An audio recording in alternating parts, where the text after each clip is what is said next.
Tonight on CTV3 News, Corozal Town Council declares key mangrove areas along the coast of town as protected areas. Public Accounts Committee makes first meeting for 2023 public. And 33 days into the 2022-2023 crop season, we'll tell you what the TCTS looks like and what else apart from cane is being delivered to the factory. These are some of the stories we have for you tonight in our newscast for Tuesday, January 31st, 2023.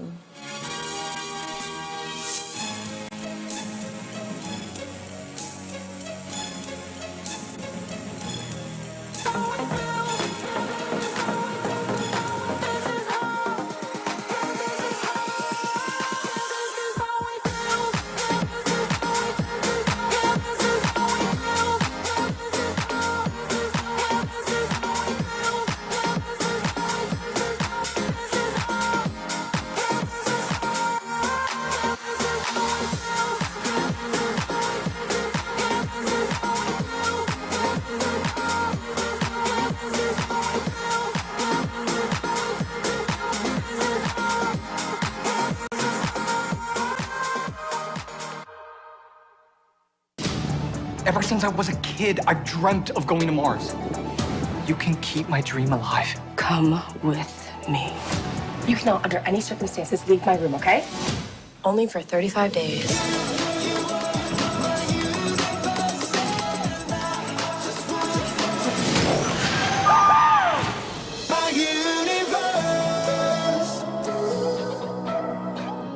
Enjoy your favorite HBO original series and movies with Centaur, your kind of company.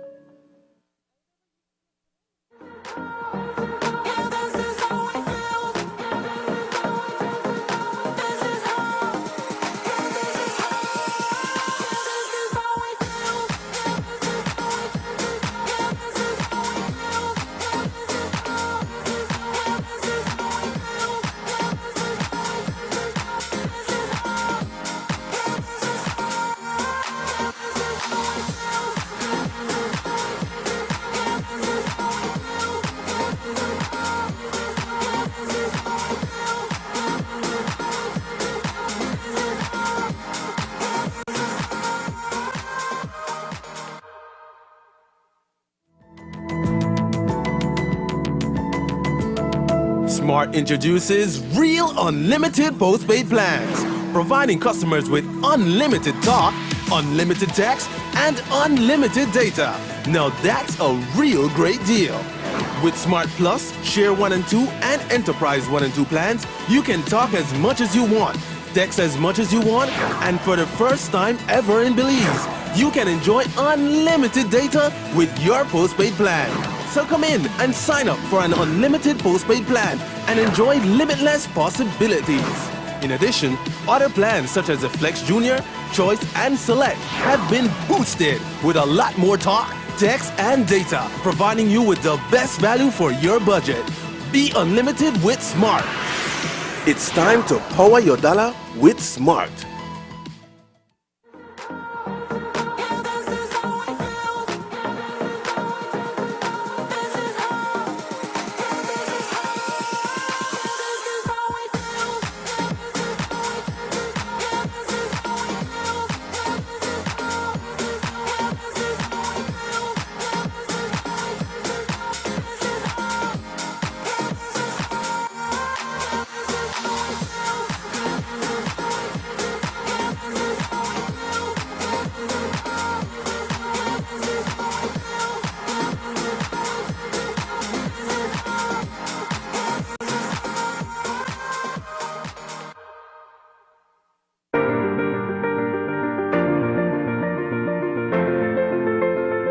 LG dual inverter compressor cools air faster by operating at speeds as high as 120 Hz with more stability compared to conventional models.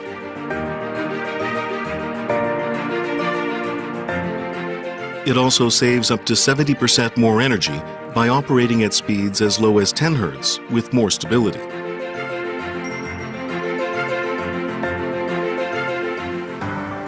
It reduces torque vibration down to 40% for quiet outdoor unit operation. Stable operation with low vibrations also results in increased durability.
Corozal residents and the Corozal Town Council are not pleased with the destruction of the only trees that are naturally designed to protect us from hurricanes during a storm surge. We are referring to the destruction of mangrove trees that happened over the last few days in Southside Corozal Town, directly across the building where this old Social Security offices were housed. We make a follow-up on the story we broke on our newscast last night because there was an intervention done by the Corozal Town Council. The body responsible for the public land in the confinements of town is taking the matter seriously. Last night, the council adopted a resolution declaring key mangrove areas along the coast of town as protected areas. The council highlights the importance of mangroves in a climate-changing world. The council penned down the existing regulations enacted in 2018 by the government of Belize to protect mangroves in Belize that play an important role they play in coastline protection. We remind viewers that altering mangroves in any form must carry approval in writing from the Forest Department. We made checks and there was no such approval available on display at the site of destruction of the mangroves in South End Corozal Town, even though it is mandated by law to be on a 4 feet by 4 feet signage on site. The council, through its release, supports the government of Belize in its commitment to double up on the levels of mangrove protection in Belize. It is evident from the release of the CTC that they were not aware of the happenings and as the local authority expected to have been informed of the situation before it occurred. The council expects to be informed by agencies tasked with requests on the alterations of mangroves within town limits before the issuance of permits for destruction in any form to determine how it may impact the environment. The CTC ends its release by making a public reminder that illegal trimming, removal, or cutting of mangroves is prosecutable by law and can carry a fine of up to $25,000 and/or imprisonment. 33 days had passed since the inception of the 2022-2023 crop season. To date, 27 deliveries by test groups have been made, translating to the 13% of the production estimate. But not all has been well in Sugarland. Today we got an update on the current crop season from the chairman of the Sugar Industry Control Board, Marcus Osorio. So far, up to this morning, 6 a.m., deliveries were at 180,000 836 metric tons. And I must say that this, for the same crop day last year, we are far better this time for this crop. In terms of tons of cane ground per hour, the average stands at 240 metric tons per hour, or 5,316 metric tons per hour. The mill target for this crop is 6,800 tons per day. Okay, so we are still somewhere around 1,400 tons, 2,400 tons away from the target. But we estimate or expect that this will keep improving as the crop progresses and the weather conditions keep improving. Then as per the tons cane per ton sugar, we are at 11.75. But very important to mention is that for crop day, for yesterday, for January 30th, we had a record TCTS for the day of 6.5 tons cane ton sugar. This is excellent, and it also tells us that there is much room for improvement in terms of cane quality being delivered to the mill. That change in the TCTS is attributed to several reasons. Something unusual had transpired for yesterday, actually for the 29th, when this TCTS was achieved. But also it could be that the mill had stopped for some hours, so the cane deliveries were less for the day, and it could be that the best cane have gone in with those test groups that are doing good practices. Mind you, I must mention that yesterday, for example, on my way home, I met a truck with a trailer that was transporting a sugar cane that really, I think it was more trash than cane, which also tells us while we can appreciate quite a number of harvesting groups are doing an excellent job in terms of the harvest practice, because you can see those canes in those trucks going that look so clean and so well packed. But on the other hand, we also have harvesting groups that care less in terms of the harvesting practices and are taking, I would put it this way, they are taking garbage to the mill coming. And unfortunately, they get paid for cane. With that, Osorio calls on all group leaders and the leaders of the associations to take charge and demand for better deliveries. It is important and very critical that harvest groups, and I put the responsibility on the harvest group leaders. They are the ones responsible of their harvest group. They're responsible of the cane cutters, the loaders, the ones that transport the cane. So they have that responsibility in ensuring that his cane cutters are doing good practices. If they don't care, then you know what's the worst thing is that when the crop comes to an end, then last year, for example, there was one association arguing that they are not satisfied with the result of their quality, which translates to their payment, because the payment system is based on quality.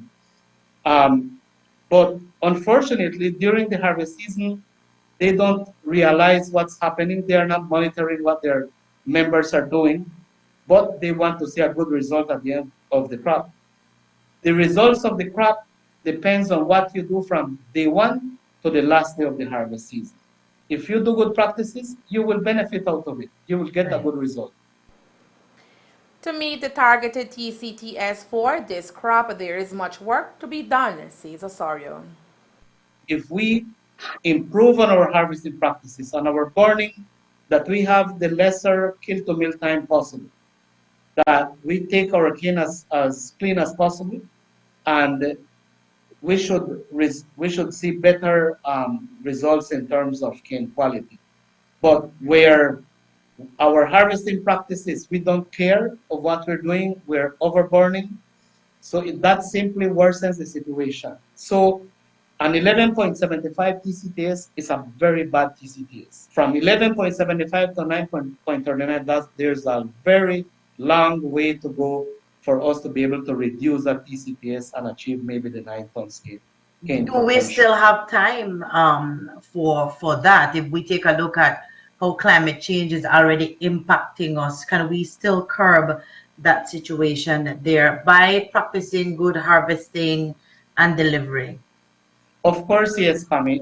We are yet to get to the drier part of the year. I believe that once we hit March, we should see a drastic improvement in terms of TCTS.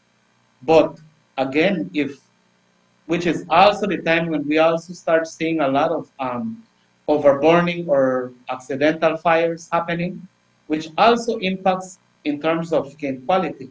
Because if groups that have large burn downs, and they will take 5-7 days to get that cane delivered, that will continue affecting cane quality. So yes, we can curb that. We can achieve, I believe we can achieve the 9 CTS or better, but it requires each and every harvesting group to implement better practices. I would say we have about 60 or more % of the harvesting groups doing a very good job in terms of harvesting. Effective Wednesday, February 1st, 2023, the control price for liquefied petroleum gas, LPG, will see an increase of 28 cents across the country. These changes, as announced by the Supplies Control Unit, SCU, in the Ministry of Agriculture, Food Security and Enterprise, and will be reflected in both retail and wholesale prices in rural and urban areas. With this most recent increase, the new wholesale price per gallon of butane is $4. In urban areas, the price per gallon will be $5.60 and $5.70 in rural areas. According to the release by the Belize Bureau of Standards, this increase is mainly due to an increase in the acquisition price of propane. The public is advised that the prices established for imported LPG are based on the mixtures of 70% propane to 70% butane only, as per requirement of the Belize National Standard Specification for Liquefied Petroleum Gas. Coming up next, we take you to the first Public Accounts Committee session for 2023. Stay tuned. ¡Es hoy! ¡Por fin es hoy! A rodar.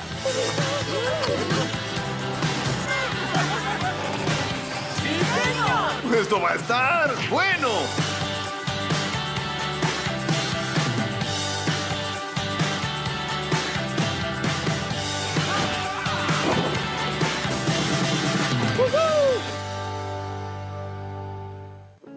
Enjoy your favorite HBO original series and movies with Centaur, your kind of company.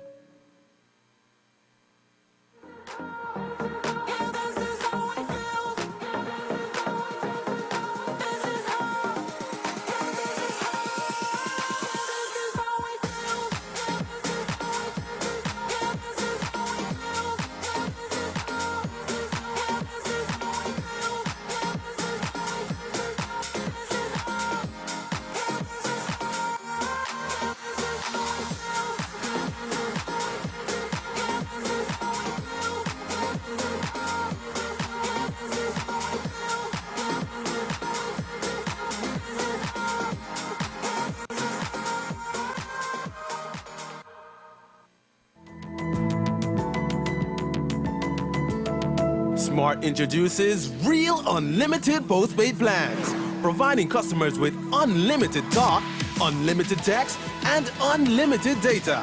Now that's a real great deal. With Smart Plus, Share 1 and 2, and Enterprise 1 and 2 plans, you can talk as much as you want, text as much as you want, and for the first time ever in Belize, you can enjoy unlimited data with your postpaid plan. So come in and sign up for an unlimited postpaid plan and enjoy limitless possibilities. In addition, other plans such as the Flex Junior, Choice, and Select have been boosted with a lot more talk, text, and data, providing you with the best value for your budget. Be unlimited with Smart. It's time to power your dollar with Smart. Dorothy Bradley is the former Auditor General that was reappointed in September of last year to serve in the same capacity even after she had reached retirement age. In the first of its kind, Bradley appeared in a recorded meeting that was summoned by the Public Accounts Committee. Before leaving office prior to her reappointment, Bradley had brought to the committee a list of management reports, 43 reports to be exact. The committee yesterday asked about the list of reports, to which Bradley responded exactly that the reports are outside of the financial statements, which means that the reports are completed. When Bradley was asked what her opinion was based on when she refers to why the audit is not a true and fair view of the government of Belize's financial position as of March 2013, this is what her response was. 90% of the times when I say something, I'm not referring to any other person but myself, because I've been there. But I can say that with confidence because, as I said to you, there are no monitoring of activities on a daily, monthly, yearly basis. Those figures are just compiled from the system, placed based on the structure of the system. It will collect the relevant information for the individual reports, and those are submitted. When I got one, at one point, if I can recall, the trial balance wasn't balancing, and that is where your statements start the formation. So if that is not balancing and you are not clearing up whatever would be the problem, then clearly that is a big problem. And then sometimes the classification of the transactions being posted, they are not correct. The meeting went on 4 hours and ended late yesterday. One of the highlights worth mentioning tonight is that the Office of the Auditor General has been lacking independence to carry out its mandated duty. In so doing then, a draft legislation was developed and presented to the Prime Minister to improve the Office of the Auditor General. But where are we with the process? Bradley says the matter is still pending and the issues seem rather repetitive. Since leaving here, I have gotten an opportunity to make a presentation to Cabinet and to kind of state clearly and to re-emphasize the importance of our having the independence. And yes, it has been submitted to the Solicitor General's office, but I have not gotten anything recently. While there are issues that have been brought to the forefront, that is one of the channels that is most effective for me to bring it to the forefront. Once that is done, then I think that my stakeholders advocating for the importance of getting, for example, the bill becoming a law, or the importance of our financial independence or our human resources, it can only be documentation and then trying to work for it. What I have found is advocating, going out there, saying to people, this is who we are, this is what we do, this is what we need. And I have found that my stakeholders, both from the Senate, from the media and other areas, would champion the first try to understand exactly independence. It's like, you're a government, why would you want to be out there on your own, or, you know, that kind of attitude. But once we start to explain the importance of being away from the very executive that you are auditing, and to explain the importance of not just having a staff member because you have a vacancy, but that you have the right staffing, then people have a better appreciation of what we're asking.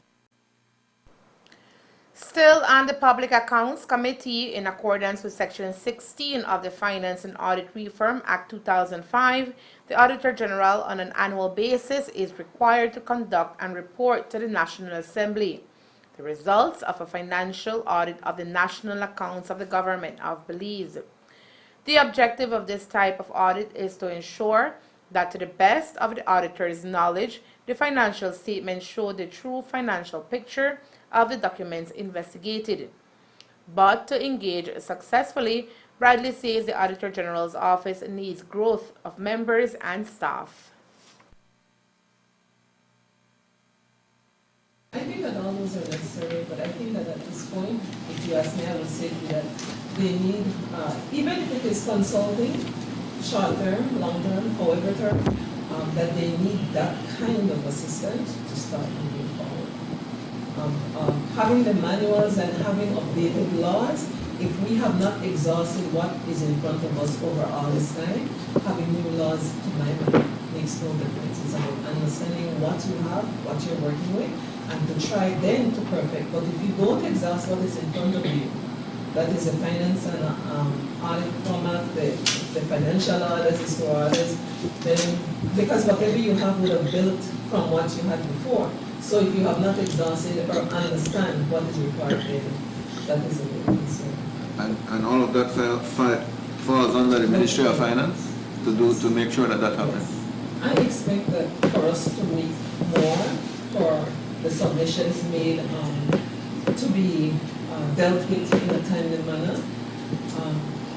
I'm not sure. I think this is a great area for me in this, from the standpoint that when I make a submission as it relates to an annual report, that it goes to the National Assembly and then it comes to the Public Accounts Committee. However, those management reports, I would feel comfortable if they were coming to you, because sometimes it might be smaller, but it doesn't mean that it's not significant and important. And if we can bring those people to first explain and defend whatever it is we found, and then to chart a way forward as to how to hold them accountable. Because I think that is one of the bigger issues, that nobody's being held accountable. It is a desire of the Public Accounts Committee to have more public meetings of this kind going onwards. This was the first PAC meeting in the history of Belize made available to the public and the media. The Ministry of Infrastructure and Housing has been working on upgrading the sugar access roads here in the north, and it says that work will continue for the duration of the sugarcane season. According to the MIDH, understanding the importance of the sugar industry, the work continues in the north to keep sugar roads easily accessible to our hard-working Canadians. Today, the chairman of the Sugar Industry Control Board, Marcos Osorio, spoke about the works being carried out. What we are seeing come is that as the weather conditions keep improving, we see more works advancing in terms of the sugar roads. Farmers keep complaining that they are yet to see any maintenance or repairs in their area, but I believe it is a matter of time that the ministry will be able to reach to all those areas that need some attention. But overall, as the weather is improving, well, even if the sugar road has not been repaired, but because it keeps drying, then it's a little more accessible. But we know that those sugar roads will be repaired as time progresses. MIDH is currently carrying out spot patching and grading to alleviate the impacts of bad weather and heavy traffic on the sugar roads. Today, the Ministry of Economic Development, on behalf of the Government of Belize, the Statistical Institute of Belize, SIB, and UNICEF signed a Memorandum of Understanding, MOU, commencing the 7th round of the Multiple Indicator Cluster Survey, MICS. The MICS has served as an important source of data for Belize on child mortality, early childhood development, nutrition, health, HIV/AIDS, child protection, and gender. It has also allowed for an evidence-based approach to many of Belize's national agendas, like the Plan Belize Medium-Term Development Strategy and the Children's Agenda 2017 to 2030. This 7th round of the MICS will utilize new modules and, as a result, add new indicators to the existing key indicators that the survey collects, which will expand Belize's data results and capacities. And through the mix, 130 indicators are collected and compiled, and these include at least 33 SDG indicators.